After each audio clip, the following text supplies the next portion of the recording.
this is the debate of is feminism creating lonely men, from what's his name, Steve Bartlett's thing. Oh, share screen. There we go. This thing's like 2+ hours long. So obviously I'm not going to go through the whole thing, but let's jump in here. So this, where'd it go? Should I full screen this? I'll full screen it. Here you go. All right. So this is Steve Bartlett, and these are the chicks he decided to bring in for this discussion. Here we go. Louise, can you define for me what you mean by sexual revolution for anybody that doesn't know? Because it's going to be quite an important term today. Right. So I think that there are two things, really. The ideological event, really, of the 1960s and 1970s. So this was a period. I get so many Harry Potter vibes from this chick. Was she Hermione? I forget the name of the chick. Louise Perry, she died in the wool feminist, but now suddenly she's sort of like backpedaling. She wants to be sort of like this new feminist. Period of, not just in relation to sexual relationships, but all sorts of things, a period of really questioning and challenging traditional ideas, and particularly traditional Christian ideas about what sexual relationships ought to look like. I think actually the point that we've reached in terms of progressive culture is the assumption that those traditional ideas are necessarily questionable, are necessarily fit to be challenged. I think that's the ideological thing that we're talking about. But there's this other thing that happens at the same time, which is partially connected, which is a material change. So you have the introduction of the pill, the advent of safe abortion. Remember, historically, abortion is not safe. So you have the advent of safe abortion, and of course, it's decriminalization. You have things like the washing machine and central heating and all sorts of other domestic appliances, domestic technologies, which actually have been enormously important in changing sexual relationships, because all of a sudden it means that this basically takes less time to run a home. And so it becomes more possible for women to enter the workforce. So then you see this wave of not only changing marriage rates and birth rates, but also women entering the labor force en masse, and really some enormous social changes, like so enormous that it can be a little bit hard in 2025 to realize how enormous they were, because we've become used to them. We'll talk about all of that today. Okay, yeah, we will talk about all of that today here. Now, I'm going to point something else out, just because I think I'm going to have to be the one to point out the 800-pound gorilla in the room here and correct Louise. The only reason we had the sexual revolution was because of the pill. It wasn't shit that came prior. It wasn't. I mean, we're creating washing machines and technology. Was that something that was, those are force multipliers? Those are just, yeah, they certainly did, but nothing has changed the course of human reproduction like the pill. There's nothing on planet. If you've read my fourth book, The Rational Male Religion, available on Amazon, go get it today. One of the things I point out in the introduction is that the pill is is a piece of fruit that fell from the tree of carnal knowledge, or the tree of the knowledge of good and evil, right? Never in the course of humanity have we had an invention that allowed us to reliably and like semi-reliably have sex and not have to worry about pregnancy.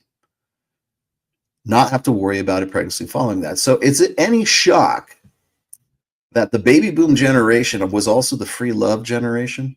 Is it any shock that there was a sexual revolution that came in the wake of that one technological advancement? Is it any shock that marriage rates plummeted at that time? Is it any shock that divorce rates skyrocketed at that time? Is it any shock that we had no-fault divorce come into existence in the state of California in 1968 and ratified by then Governor Ronald Reagan?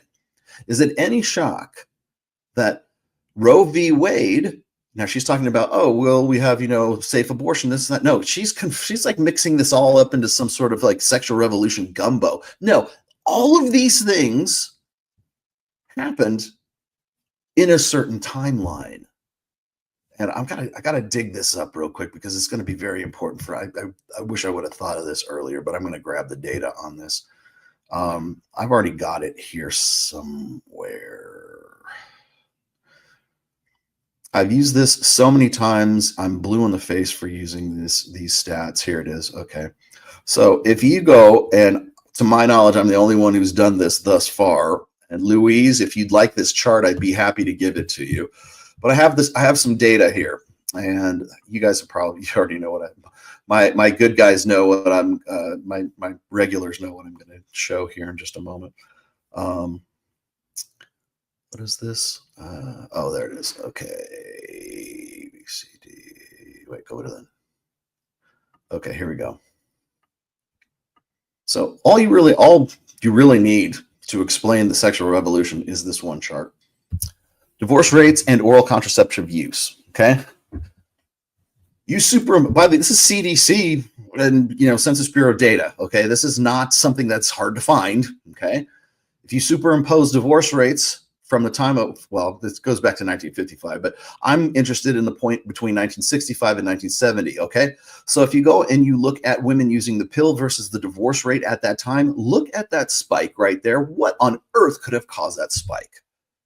And also, if we're looking at what's going on between 1965 and let's just say about 1975, which is where that peak happens to be, spiking divorces, that is. Also, remember that spike in divorces also coincides with, no fault divorce, which was initiated by California. And once that happened, the dam was open. Why would that happen? Why would there be a spike in divorce right around 68 to 70? The pill, the introduction of the pill. Now women don't have to stay with their rat bag husbands anymore. We're all going to be, it's women's liberation. What happened between 1965 and 1970? Hell, you can go to 1974 if you want. What happened there? Well, in 1971, we also had, we went off the gold standard. And so now we have essentially fiat currency. And women can now get bank accounts. Women now can get lines of credit, and because the credit companies were more than welcoming to have to jump on board with, you can have it all, girls. They were more than happy to jump on this feminist wave of, we're a progressive company now. We're gonna let the little old ladies have their bank accounts now. Yeah, we're really progressive. No, you're not. You're making more money than anything.